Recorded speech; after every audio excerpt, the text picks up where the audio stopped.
Tagumpay, may mga panahon na tila ang bigat-bigat ng buhay, di ba? Para bang walang natitira at ang tanong, may pag-asa pa ba? Pero sa ganitong sandali, may mga paalala ang aklat ng What's in Your Hands ni Lan Fernandez. Bago ka sumuko, tingnan mo muna ang nasa kamay mo. Hindi man ito yaman o koneksyon o karangyaan, pero baka ito'y pananampalataya, pangunawa o kahit ang kakayahang magsimula muli. Sabi nga sa isang bahagi ng libro, ang pinakamahalagang bagay sa tagumpay mo ay baka hawak mo na pala.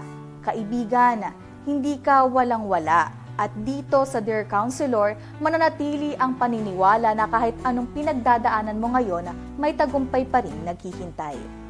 Curious ka ba sa mga ibinahagi ko? Don't miss the book What's in Your Hand by Miss Lan Fernandez. Isang practical at empowering na guide para ma-discover at magamit mo ang gifts mo sa life purpose mo. Kung gusto mo magkaroon ng copy, madali lang. E-message ang tagumpay It's All Good sa Facebook page para maka-order. Invest in your purpose. This book might just be the push you've been waiting for.